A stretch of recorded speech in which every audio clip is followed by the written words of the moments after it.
Avec Sylvain Maubranche. Sylvain Maubranche, bonsoir. Oui, bonsoir à vous. Merci d'être avec nous. Je vous en prie, avec plaisir, un grand plaisir. Alors, vous êtes, comme je le disais tout à l'heure, un observateur attentif du conflit qui fait rage dans la région irako-syrienne.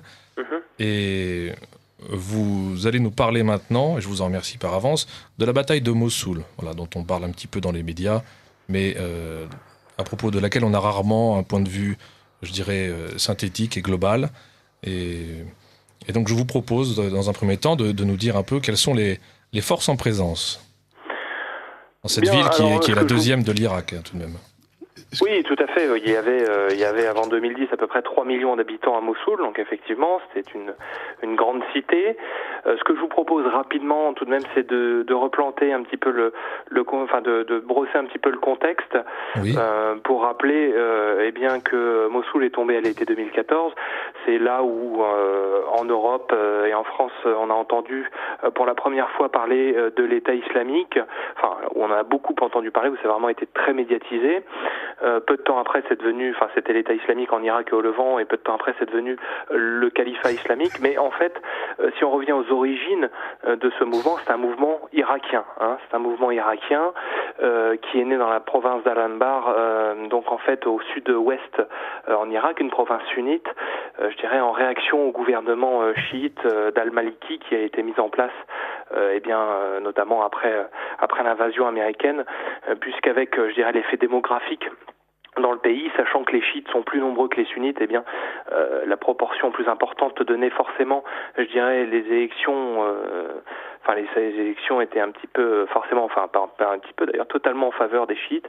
Et donc, il y a eu des réactions sunnites, notamment dans cette province d'Al-Anbar, où il y a eu, beaucoup de mouvements de résistance, tout d'abord un petit peu, je dirais, nationalistes, teintés de religieux, et ça s'est progressivement durci jusqu'à ce qu'il y ait l'État islamique en Irak en 2006, qui commence à se créer. Donc, tout ça pour dire qu'en fait l'État islamique n'est pas né d'il y a 2 ans, n'est pas sorti de terre il y a 2 ans comme ça. C'est un mouvement de fond dans le pays. Et en 2014, effectivement l'État islamique a pris Mossoul, mais elle avait également d'autres très grandes villes du pays qui sont Kirkouk, Falloujah, Ramadi. Alors ces 3-là ont déjà été reprises par l'armée irakienne. Et là, je dirais la bataille pour la dernière grande ville irakienne a été lancée. Alors, au niveau, vous me demandiez les forces en présence. Alors, forcément, les chiffres sont toujours très compliqués à vérifier, mais les forces de la coalition anti-Daesh seraient composées d'à peu près 100 000 hommes. Alors sur ces 100 000 hommes, il y aurait l'armée irakienne régulière, notamment avec ses forces spéciales antiterroristes, mais il y aurait également la police irakienne. Il y aurait les milices chiites des Hachd al-Shabi. Donc ça, c'est un mouvement populaire qui est né justement en 2014. Je dirais, donc ça a été un mouvement populaire lancé par un imam chiite qui a demandé à ce que les Irakiens s'enrôlent dans ces milices populaires pour combattre l'État islamique. Mais il y a également les Peshmerga. Les Peshmerga, ce sont ces combattants, ces militaires kurdes du nord de l'Irak. Il y a bien entendu toute la coalition internationale qui va jouer en appui aérien forcément, mais également en soutien au sol et en armement et en équipement et en entraînement de toutes les forces au sol. Et puis il y a même l'aviation turque qui, en dépit des demandes de l'Irak, continue d'intervenir sur Mossoul. Donc ça c'est pour la coalition, donc à peu près 100 000 hommes. Côté État islamique, forcément, ils n'ont pas publié de chiffres. Disons, l'administration américaine estime entre 3 000 et 9 000 hommes dans Mossoul. C'est tout ce que l'on peut dire, mais c'est aussi, je dirais, une guerre médiatique puisqu'il y a 1500 journalistes qui sont sur place. Ah oui, tout de même. Voilà pour les forces en présence. Très bien, donc c'est assez mélangé, et puis on se rend compte à cette occasion que il y a des enjeux géopolitiques d'importance, a priori, puisque de nombreuses puissances régionales et même au-delà tentent d'intervenir dans dans cette bataille. Alors, est-ce que vous pouvez nous dire un petit peu où nous en sommes maintenant dans la progression de cette bataille ? Eh bien, cette bataille, donc ça fait 2 semaines, enfin ça fait 2 semaines officiellement qu'elle a été lancée, en fait, ça fait des mois qu'elle a été lancée, mais ça fait 2 semaines, je dirais que médiatiquement elle a été lancée, enfin même officiellement d'ailleurs, hein, par le gouvernement irakien. Eh bien, en 2 semaines, elle a progressé, mais je dois dire que quand on voit qu'on est sur un rapport de force de 1 pour 10 ou 1 pour 20, et compte tenu, je dirais, de la différence d'équipement, elle a progressé, mais elle a quand même du mal à progresser, puisque en fait, donc, alors déjà, il y a quand même un point à signaler qui fait polémique, c'est que pour rappeler un petit peu le contexte, Mossoul est au nord de l'Irak, et au nord de l'Irak, il y a la frontière à l'ouest, la frontière syrienne, au nord la frontière turque, et à l'est la frontière iranienne. Eh bien, donc, en fait, la coalition attaquée par le nord, notamment avec les Peshmerga, donc avec ces militaires kurdes, par l'ouest, par l'armée irakienne, par l'est, pardon, par l'armée irakienne, par le sud, par l'armée irakienne et les milices du Hachd al-Shabi. Mais par contre, il n'y a personne à l'ouest. Hein. Donc ça, c'est-à-dire qu'en fait, Mossoul n'est pas encerclé. Il y a un gros couloir de dégagement à l'ouest de Mossoul, et certaines mauvaises langues pensent que c'est fait exprès pour que, je dirais, laisser une porte ouverte aux djihadistes de l'État islamique de fuir Mossoul pour rejoindre la Syrie. Voilà. Ce qui arrangerait beaucoup de personnes. Voilà. Bon. Donc, pour l'instant, ce couloir est encore ouvert. Hein. Ils peuvent encore partir de Mossoul et se rendre en Syrie, même si les Russes ont prévenu que si c'était le cas, ils bombarderaient bien entendu les convois. Aujourd'hui, donc après 2 semaines d'opération, nous en sommes à peu près, aujourd'hui d'ailleurs, l'armée irakienne vient de pénétrer dans les faubourgs à l'ouest, à l'est, pardon, décidément, à l'est de Mossoul. Ils viennent de pénétrer et rencontrent une résistance farouche. Sans plus de précision pour l'instant, mais les combats risquent d'être très compliqués. Pour revenir un petit peu sur ce que je disais tout à l'heure, notamment sur Ramadi et Fallujah, ces 2 villes de la province d'Al-Anbar, l'État islamique, l'armée irakienne et les milices ont mis des mois à les déloger, et ils ont laissé la ville dans un état de ruine. Donc Mossoul, pour l'instant, les djihadistes ont l'air de fermement vouloir la défendre. Ce serait d'autant plus logique qu'en fait les commandants de l'État islamique en Irak sont des Irakiens, ce sont des gens du cru. Alors certes, il y aura un contingent d'à peu près 1000 étrangers à Mossoul, mais sinon ce sont des Irakiens, hein, donc ils n'ont pas de raison de partir. Et ils connaissent parfaitement le terrain. Voilà. Donc effectivement, l'armée irakienne après 2 semaines vient de pénétrer.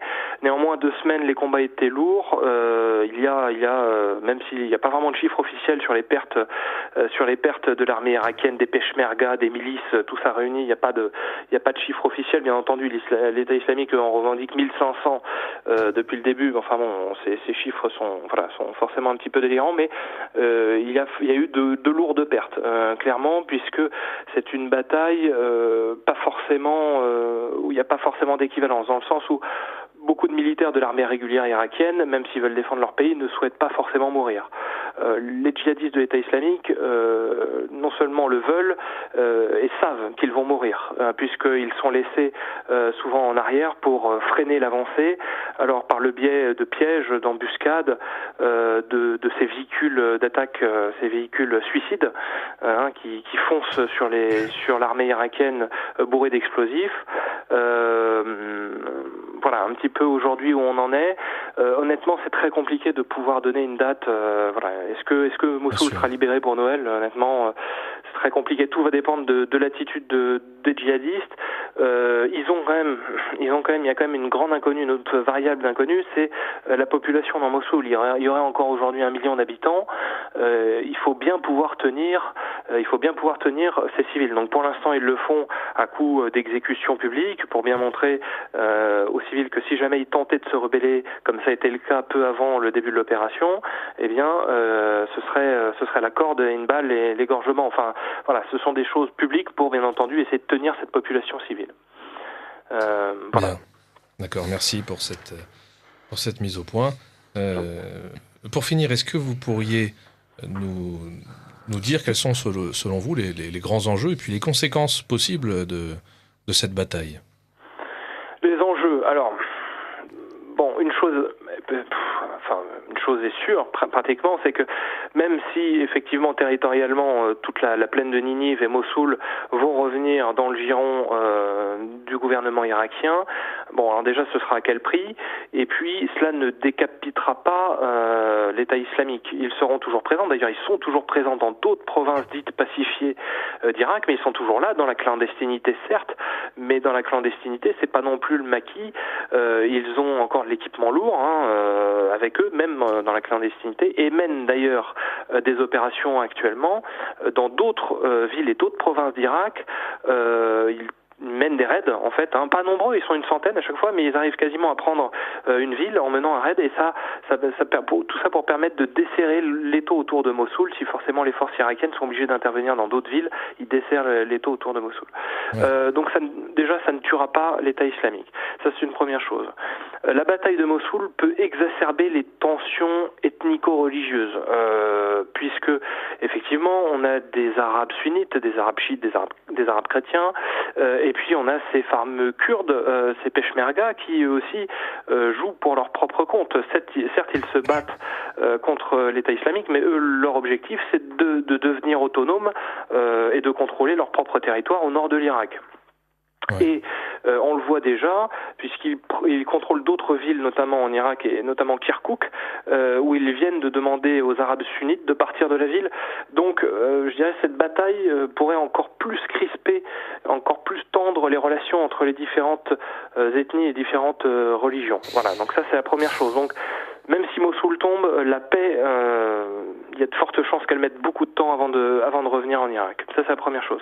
La deuxième chose, c'est que si l'État islamique s'agrippe à Mossoul, comme Ramadi ou Fallujah, va y avoir forcément de grands mouvements de population qu'il va falloir anticiper. C'est-à-dire que Mossoul, c'est 1 million d'habitants, mais il y a aussi toute la plaine de Ninive. Et donc, il y a de très fortes... Ça a déjà commencé pour les parties libérées des faubourgs de Mossoul.